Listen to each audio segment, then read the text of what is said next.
FIR 7। अस्सलाम वालेकुम नाज़रीन, मैं हूं आपका मेज़बान अमजद चौधरी। अब देखें FIR 7। नाज़रीन, इस वक्त मैं और FIR 7 की टीम मौजूद है कराची के इलाके मलीर में, और जैसे कि मेरे पीछे देख रहे हैं, ये है अल-फलाह पुलिस स्टेशन। एक ऐसा वाक़या आज आपको दिखाने जा रहे हैं, यकीनन जब वो आप लोग देखेंगे और सुनेंगे लरज़ सा जाएगा आपका जिस्म। और यकीन माने कि आज मैं जिस बोझल दिल के साथ ये प्रोग्राम कर रहा हूँ, मेरे पास अल्फाज नहीं है। मैं हिल सा गया जब मुझे पता चला कराची में एक ऐसा वाक़या हुआ है। सगा बाप, सुतेला बाप नहीं, सगा बाप अपने 3 बेटियां यानी कि अपनी 3 रहमतों को ज़िबा कर दिया, और साथ में अपनी बेगम को भी कर दिया। और मजीद अभी मैं पुलिस स्टेशन में अंदर जा रहा हूँ, वहां से SHO साहब से पूछेंगे फर्दर हुआ क्या। लेकिन ये जो हमारे माशरे में ये जो नासुर फैल रहा है, आखिर लोग इतना फ्रस्ट्रेशन का शिकार क्यों है, क्या वजूहात है, और आज ये भी जानने की कोशिश करेंगे। आज हम माहिर नफ्सियात से भी बात करेंगे कि लोग इस नैश पे, इस तैश में आके क्यों ऐसा काम कर देते हैं। आप देख रहे हैं आपके सामने, गुस्सा इस्लाम में क्यों हराम है। इसीलिए गुस्सा इस्लाम में हराम है कि इंसान कोई गलत कदम ना उठा ले। लेकिन आज का प्रोग्राम करना मेरे लिए और मेरी टीम के लिए सबसे मुश्किल काम है। आप लोग रहिए मेरे साथ, FIR 7 जारी है।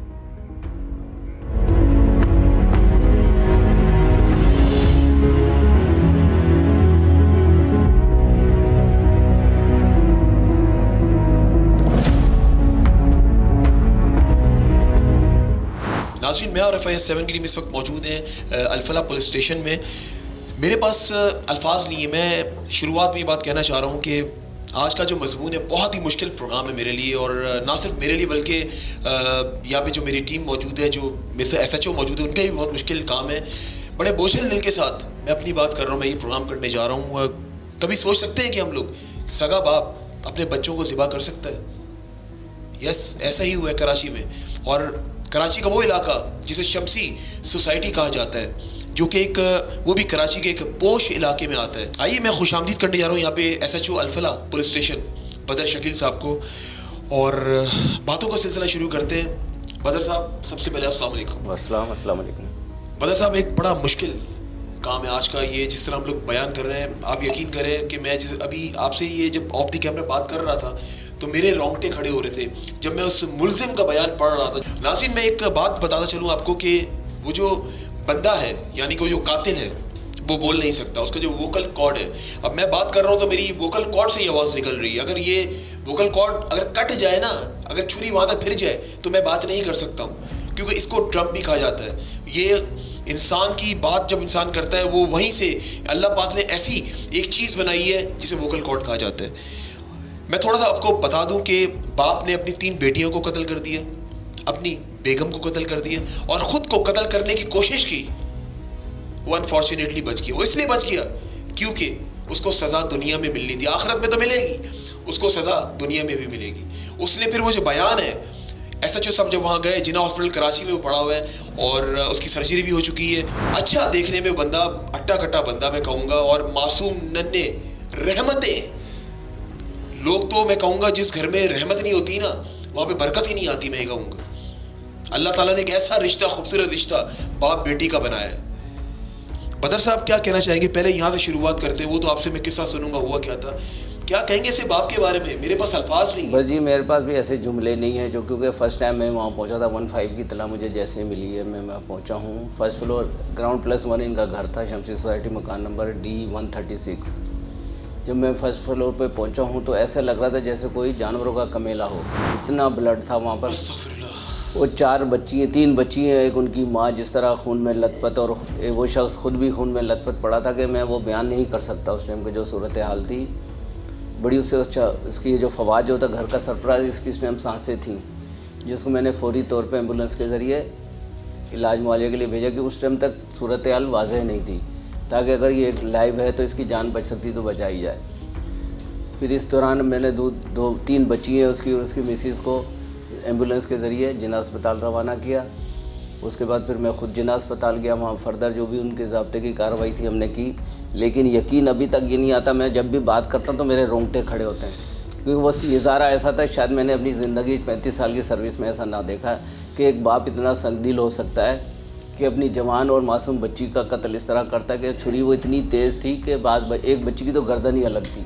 अस्तगफिरुल्लाह, अस्तगफिरुल्लाह। और एक बच्ची उसकी जो है सबसे बड़ी बच्ची जो थी वो दूसरे रूम में पढ़ रही थी, और बड़ी उसकी टैलेंटेड बच्ची थी, वो पोजीशन होल्डर थी और वो सीए की तैयारी कर रही थी दूसरे कमरे में। अच्छा, इससे तो इस वक़्वे से थोड़ी देर पहले मियाँ बीवी में कोई झड़प भी हुई थी।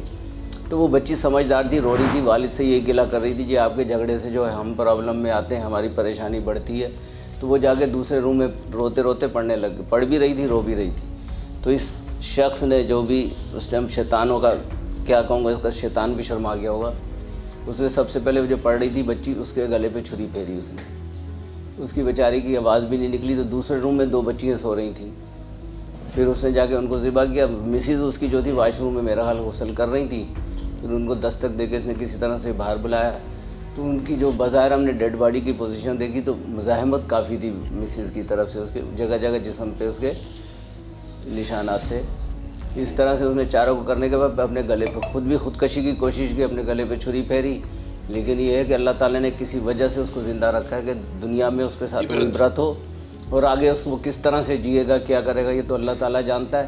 बहरहाल फिर उसके बाद जो भी हमने ज़ाब्ते की कार्रवाई की, फिर उनके लवाहिकीन से रब्ता किया, लेकिन वो कोई मुद्दई बनने को तैयार नहीं था। फिर हमने सरकार की मुद्दईयत में सवाद के ख़िलाफ़ मुकदमा दर्ज किया, जिसकी तफ्तीश अब इन्वेस्टिगेशन ब्रांच के SIO आमिर शब्बीर साहब कर रहे हैं। मुलजिम इस वक्त जो है जिन्ना अस्पताल के सर्जिकल वार्ड में 5th फ्लोर पे ज़ेरे इलाज है, जो भी फ़िलहाल बात नहीं कर सकता। अच्छा, पहले दिन जब वो उसका ऑपरेशन हुआ, ऑपरेशन होकर वो वार्ड में शिफ्ट हुआ, तो मैं उसके पास गया, मैंने उससे पूछा सारा क्या, तो वो बात नहीं कर सकता था। उसने मोबाइल फ़ोन पे पूरी वारदात अपनी टेप करके बताई कि किस तरह से क्या हुआ क्या नहीं हुआ। तो उससे वो ये भी एक्सेप्ट कर रहा कि जो मैंने ये सारा कुछ करने के बाद उसकी वीडियो तस्वीरें बना के अपने दोस्तों को और अपने भाई जो सऊदी अरब में था फराज, उसको मैंने व्हाट्सअप की। अच्छा, बयान लिख कर दिए थे, व्हाट्सएप पे टाइप किया? नहीं, टाइप मोबाइल में टाइप। अच्छा, टाइप की, फिर आप लोगों ने बाद में लिखा? हाँ, वो थोड़ा थोड़ा टाइप करके दे रहा था, हम उसको पढ़ रहे थे। ओके। अच्छा, उसके बाद जो है तीसरे दिन फिर मैं गया उसके हॉस्पिटल में, उससे पूछा तो उसने बोला मैं लिख कर बयान दूंगा। तो उसने 4 पेजेस का रिटर्न में स्टेटमेंट दी, जिसमें उसने पूरी वारदात बयान की। आप मेरा ख्याल अगर कोई ज़ीशोर शख्स होगा वो बयान पढ़ के भी जो है उसके आंसू निकल आएंगे, पढ़ के उसके आंसू निकल आएंगे, करना तो दूर की बात है। फिर उसने 4 पेज का बयान स्टेटमेंट लिख के दिया, जो किया उसने, और हर पेज पे उसने अपने 10 सिग्नेचर किए। इतना समझदार उसने यहाँ तक बताया। इतना दिखाएगा ही भी ज़रा बयान प्लीज़। नाज़रीन आप ये देख सकते हैं, ये बयान है उसका, 4 पेजेस है, दिखाएं जरा। 4 पेजेस है और सब पे उसके अपने सिग्नेचर, उसने अपने हाथ से लिखा है, अपने हाथ से लिखा है, और हर पेज पे उसने अपने सिग्नेचर किए। ये बयान जब मैं पढ़ रहा था ना ऑफ द कैमरा, SHO साहब ने मुझे भी पढ़ाया, और आप यकीन करें भी मेरा जिस्म जो है ना बिल्कुल ठंडा पड़ा हुआ है, बिल्कुल ऐसा, मेरे पास अल्फाज नहीं है। वो जब बयान मैंने पढ़ा तो मैं वो पढ़कर ख़ुद एकदम से चुप सा हो गया। उसमें बाकायदा अपनी बच्चियों को प्यार किया, और बच्ची जो है वो 2 बेटियाँ सो रही थी जो बयान में लिखा हुआ है। उसके बाद जो है जो बड़ी बेटी थी वो पढ़ रही थी, CA की स्टूडेंट थी माशाल्लाह, और बाप से बातें कर रही थी। बाप से इसमें लिखा है सब ये बातें हैं कि फिर उसको प्यार करने के बाद उनको छुरी फेर दी। माँ गुस्ल कर रही थी अभी, जिस तरह अभी SHO साहब ने बताया। उसमें और भी बहुत सारी ऐसी बातें जो घरेलू मामला जो हमारे माशरे में ये जो एक नासुर जन्म ले लेता है, ये जो एक सास बहू का जो एक रिलेशन है, ये भी बड़ी वजूहत में एक वजह है। ये मैं एक साइकोलॉजिस्ट को लास्ट में आपको इंटरव्यू दिखाऊंगा, जिनसे मैं बात करूँगा, उनसे पूछूंगा ये जो मामला है ये कितना माहिर नफ्सियात बताता है कि, क्योंकि उसमें कुछ ऐसी बातें लिखी हैं कि वो जो होता है मामला की माँ के पास 2 घंटे बैठे हो तो मेरे पास अब आ रहे हो, फिर दोबारा जा रहे हो। और वो शख्स ने ये भी बात लिखी है कि मैं जब घर पे आता था माँ का बोसा लेता था, जब मैं जाता था तब भी, जब मैं आता था तब भी। और आप यकीन माने कि जिस तरह उसने ये जो बातें लिखी हैं, ऐसा लग रहा है कि वो अपनी जो वालिदा का बड़ा फरमा बरदार वो बेटा था। लेकिन उसने ऐसा क्यों किया, ऐसी क्या वजह थी, वो भी इसमें लिखी है। वजह क्या थी वो थोड़ा मैं आपको बयान करूं कि उसमें ये लिखा है कि कर्जदार हो गया था, ट्रेडिंग का कारोबार करता था, ट्रेडिंग के कारोबार के साथ अंदरूने मुल्क जो है वो खाने का काम भी करता था, और वो उसने अभी नया शुरू किया था। 7-8 साल से ट्रेडिंग का कारोबार चल रहा था, और जो इन्वेस्टर्स थे नाक में दम किया हुआ था। ज़ाहिर है जिसका पैसा लगा होता है वो तो नहीं छोड़ेगा, वो तो अपना पैसा रिटर्न मांगेगा। उस असना में हुआ ये कि घर में जब वो आता था, बेगम जो है वो बातें सुना रही थी तो वो तैश में आ गया। वो साथ में उसको बार बार कॉल्स भी आ रही थी इन्वेस्टर्स की, और वो बेगम को भी समझा रहा था कि तुम इस तरह की बातें ना करो, मैं पहले ही परेशान हूँ। बेगम ने ये तक कह दिया उसका लैपटॉप जो था वो भी उसने जो है वो संदूक में रख दिया। उसके बाद उसने ये भी कह दिया कि तुम जाओ जाके मस्जिद में रहो। आप ये सोचें कि ये ऐसी बातें हैं जो एक साइकोलॉजिकल पॉइंट ऑफ व्यू से अगर देखी जाए तो ये वाकई एक मर्द के लिए बर्दाश्त नहीं होती कि वो बाहर से अगर परेशान घर आ रहा है। तो मैं ये बात इसलिए नहीं कह रहा हूँ किया उसने गलत है, उसको सख्त से सख्त सजा मिलनी चाहिए। जिस तरह हमारी बेटियां, वो पाकिस्तान की बेटियां तड़प तड़प के उनकी जान निकली, मैं तो ये कह रहा हूँ कि उस वक्त इसकी जान क्यों नहीं निकल गई। काश इसको छुरी फिर जाती, हमारी बेटियों को, हमारी बहन को नहीं फिरती। वो लम्हा, वो वक्त कैसा होगा जिस टाइम उन बेटियों की जान निकल रही होगी, जिस टाइम वो छुरी चला रही होगी। आप देखें ना, एक बात अभी मैं ये ऑफ द कैमरा अपने प्रोड्यूसर से बात कर रहा था कि अल्लाह ताला ने कुर्बानी के जानवर की बात की जाए तो दुम्बा पेश कर दिया। क्यों? अल्लाह ताला को पता था हम लोग बहुत नाजुक दिल वाले, हम लोग नहीं बर्दाश्त कर सकते कि हमारे सामने हमारी औलाद कुर्बान हो। आप ये सोचें वो कैसा कमबख्त बाप होगा।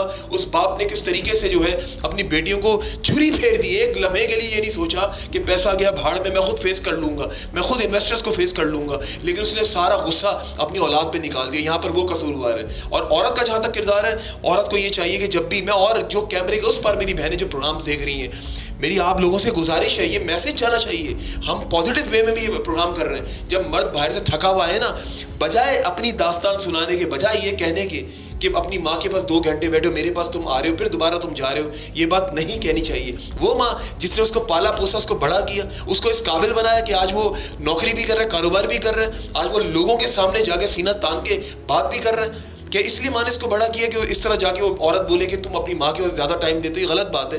ये जो घरेलू जो मामला है ना, ये जो हम पड़ोसी मुल्क के ड्रामास अभी भी देख देख के शायद वही हमारे यहाँ पाकिस्तान के अंदर भी हम लोग वही हमारे मामला चल रहे हैं। खुदा के वास्ते दोनों हाथ जोड़ के मैं कह रहा हूँ, इसमें कहीं ना कहीं किरदार हमारी ख़वातीन का भी होता है, मर्द का जहन को फ्रेश करने के लिए।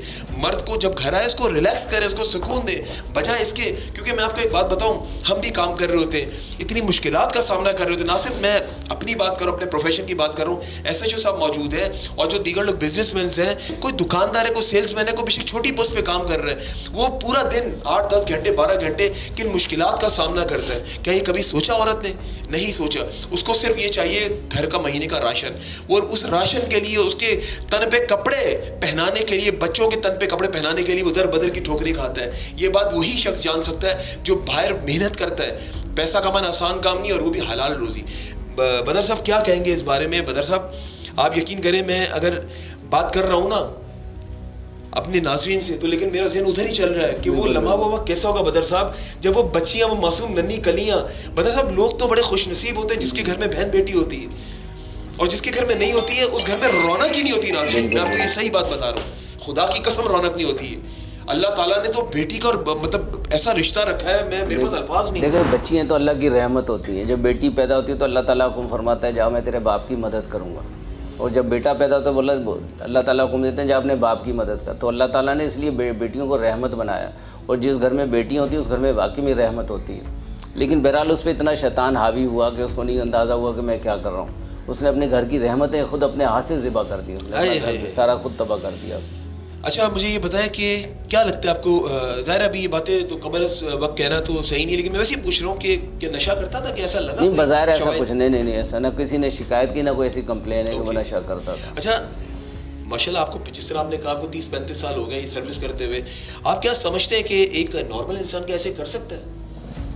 देखें अल्लाह ताला ने क्यों हुक्म दिया अपने नफ्स पे कंट्रोल करें, गुस्से को क्यों हराम करार दिया? यही वजह है। इंसान जब गुस्से में आता है वो किसी और की गलती की सज़ा अपने आप को देता है। यहाँ पर भी यही हुआ कि चलें जो आप, कोई ऐसा घर नहीं, फैमिली नहीं जिसमें मियाँ बीवी में आपस में थोड़ी बहुत बात ना होती, हर घर में होती है। लेकिन इंसान को अपना कंट्रोल करना चाहिए, बर्दाश्त करना चाहिए। इस इंतहाई इक़दाम तक नहीं पहुँचना चाहिए कि वो अपने हाथ से अपनी बेटियाँ जिनको जवान किया उसने, बीवी जिनको हाथ से ज़िबा कर रहा है, तबाह बर्बाद कर रहा है अपनी ज़िंदगी भी, अपना आशना तबाह बर्बाद, बिल्कुल ख़त्म हो गया उसका। रहा क्या उसका? रहा क्या? आप कुछ भी नहीं रहा उसके लिए, कुछ भी नहीं रहा। ज़ाहिर है जेल होगी, सज़ा सुनाई जाएगी। अब वो कहाँ, वो ज़ाहिर है दुनिया में तो नाज़रीन आप भी देख रहे हैं उसको, ये जो मुश्किलात अब उसकी ज़िंदगी में अब शुरू होंगी, वो ख़त्म नहीं होंगी। मरने के बाद भी मुश्किलात का सामना करना पड़ेगा ऊपर जाकर। बिल्कुल। अच्छा बदर साहब देखें, ये तो सही है, मैंने आपसे पूछा क्या हुआ क्या नहीं हुआ, सब आपने बताया। मुझे एक बात बताएं, एक खातून का घर में कितना किरदार होता है, क्योंकि ज़ाहिर ये आपका प्रोफेशन नहीं है। मैं आपसे बीइंग सिविलियन, ज़ाहिर आप भी आप फैमिली वाले, तो आप क्या समझते हैं खातून का कितना किरदार होता है घर में एक अच्छा माहौल रखने में? देखिए बेसिकली तो 100% किरदार ही औरत का होता है घर में, क्योंकि देखें मर्द तो घर से निकलता है अपनी मेहनत मजदूरी के लिए, उसने बीवी बच्चों के पेट के लिए सब कुछ करना होता है, 12 घंटे 16 घंटे 14 घंटे घर से बाहर होता है। घर की जो ज़्यादातर जिम्मेदारी होती खातून की, और खातून ही घर को बनाना है, खातून ही घर को बिगाड़ना है। लेकिन इसमें दोनों तरफ से होता है, मियाँ बीवी का आपस में अंडरस्टैंडिंग अच्छी होनी चाहिए। लेकिन फिर भी जो चीज़ ये हुई है, देखें हर चीज़ की आप इससे नहीं कर सकते कि जो उसने किया है हम उसको बिल्कुल ही डिफेंड नहीं कर सकते। उसने बहुत ही गलत किया, इंतहाई दर्जे का गलत इकदाम उठाया, इसको हम डिफेंड कर ही नहीं सकते। बिल्कुल ऐसे ही है। लाख लाख उसने वालदा के लिए कुछ ऐसे अल्फाज कह दिए, लेकिन ये इकदाम थोड़ी हम उठाएंगे। बिल्कुल ऐसे ही, बिल्कुल ऐसे ही है, बिल्कुल उसको बैठ के प्यार मोहब्बत से सेटल करता, समझा लेता, भाई तेरी परेशानी है जो तूने अगर लोगों से पैसे लिए तो वो तुम्हारी अपनी परेशानी है ना। लेकिन यहाँ पर ना एक बात मैं आपको कहूँ बदर साहब, देखिए इंसान का दायरा पहिया, हम सफ़र जो होता है पहिया होता है, तो होता क्या नाज़रीन के हम जब हम सफ़र के साथ चलते हैं ना, तो हम सफ़र बहुत सारे, अगर अच्छा हम सफ़र होगा ना तो आप वैसे ही रिलैक्स हो, बेशक आप पे कर्जा करोड़ों का क्यों ना हो, एक हल्की सी सब थप्पी लग जाए ना पीछे हम सफ़र की तरफ से कि यार मैं हूँ ना, क्यों परेशान होते हैं। देखिए सर इतना बड़ा इंसान का सीना चौड़ा हो जाता है कि हाँ यार मेरे साथ कोई खड़ा हुआ है। जब इंसान को चारों तरफ से सर अंधेरा नजर है तो वो फिर जाहिर है फिर गलत स्टेप उठाता है। हमें ये भी तो मैसेज देना है। देखें इसमें अभी तक देखें मौक़िफ़ एक ही का आया है, जिसने जुर्म किया, जिसने कत्ल किया, हम उसके सारी बातें सच तो नहीं समझ सकते ना, क्योंकि सामने तो सफाई देने वाला भाई नहीं, जिन पे वो जिस पे इल्ज़ाम लगा रहा है तो इस दुनिया में बेचारी है, सामने ना कोई तीसरा आदमी ऐसा है फरीक जो बताए कि जी इसकी बातों में कितनी सदाकत है, क्योंकि अब इसने एक काम कर लिया उसको किसी तरह तो डिफेंड करेगा ना वो।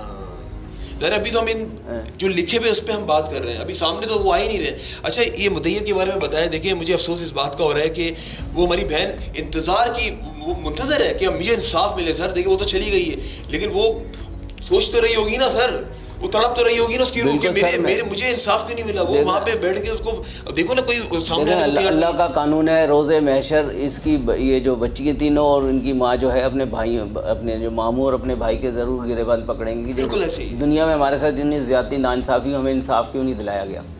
इसलिए उनको मैंने बहुत समझाया थे, 3 दिन वो बोलते रहे हम कराएंगे, तीसरे दिन उन्होंने बिल्कुल साफ इनकार कर दिया कि जी ठीक है आप सरकार की मुद्दत में FIR करते हैं कर दें, हमारा कोई अमल दखल नहीं है। देखिए सर कोई उनकी रिश्ते नहीं थी।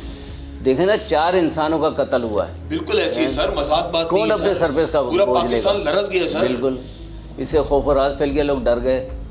मैं आपको बता रहा हूँ सर, मुझे इतने साल हो गए काम करते हुए, मैं खुद नाज़रीन मैं खुद हिल सा गया। मैं बता रहा हूँ मेरे लिए एक नई स्टोरी है ये। एक बाप इस तरह अपनी बेटियों को ज़िबा कर सकता है, मैंने तो नहीं देखा ना, मैंने कहीं ये प्रोग्राम इस पर किया इस तरह का, और वो भी ऐसा बाप जो शऊर रखने वाला पढ़ा लिखा बाप। सर हमने 35 साल सर्विस में बड़े बड़े हमने वाक़यात देखे, लेकिन ये इतना दिल हिला देने वाला वाक़या था कि बयान नहीं किया जा सकता। सर मुझे एक आखिरी मेरा आपसे वो है कि जब आप गए वहाँ पर, आपने बिल्कुल अल्लाह को हाजिर नज़र, मैं जो सवाल उसका जवाब देना है कि जब आपने वो मनाजर देखे, जब वो सामने बच्चियाँ पड़ी हुई हैं, सर सच बताइएगा बिल्कुल वो उस टाइम आपके क्या उस वक्त आपके ज़हन में ख्याल आया? वो मतलब वो बयान में नहीं मैं वाज़े कर सकता जो सूरत हाल मेरी कंडीशन थी। 35 साल सर्विस हो, मैं SHO हूँ, पुलिस अफसर हूँ, लेकिन जो वहाँ मंजर था वो बयान नहीं किया जा सकता। अगर आपके हाथ में कानून होता, आपको इख्तियार होता कि इसको सज़ा दे दो, आप क्या करते? अगर इख्तियार होता, कानून होता तो फिर तो सज़ा ही थी उसकी, दूसरा कोई गुस्सा किस पोजीशन पे था आपका, किस तरह का आपका गुस्सा उस टाइम?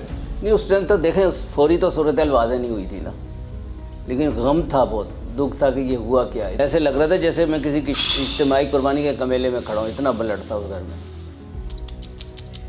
क्या मैसेज देना चाहेंगे बदर साहब आज ये इतना सेंसिटिव टॉपिक, क्योंकि देखिए मुझे तो ऐसा लग रहा है कि पाकिस्तान का ये जो मैसेज पूरी दुनिया में जाएगा, ज़रा सबने चलाया है मीडिया में, सोशल मीडिया में चल रहा है नाजरीन, तो इंसानियत भी शर्मा जाएगी सर। बिल्कुल बेशक। क्या मैसेज देना चाहेंगे आखिर में? बस ये है, लोगों से मैं अपने भाइयों से ये रिक्वेस्ट करूँगा कि कम से कम गुस्सा करें, गुस्से को अपने कंट्रोल करें। जो आपके बाहर के मामला हैं आप खुद फेस करें। मर्द का काम है, मर्द इतना मजबूत होना चाहिए कि वो अपने हालात, अगर कोई ऐसी चीज़ उससे हो जाती है तो उसको फेस करे। बिल्कुल सही बात। फेस करने में आपके सारे मामला दुनिया के हल हो जाते, कौन सा मामला हल नहीं होता, लेकिन ये इस तरह इसको हम इसलिए नहीं कर सकते कि तूने अपने मामला को घर में इस तरह से बर्बाद कर दिया। बदर साहब बहुत बहुत शुक्रिया वक्त देने के लिए। बहुत शुक्रिया नाज़रीन, मेरे पास अल्फाज नहीं नाज़रीन, अभी हम जा रहे हैं उस जगह पे, आपको दिखाएंगे, लोगों से बात करने की कोशिश करेंगे। लोग डरे हुए सहमे में, कोई सामने आने को तैयार नहीं है, घर वाले सामने आने को तैयार नहीं है, लेकिन आज हम ये सिर्फ आवाज़ उठा रहे हैं ना।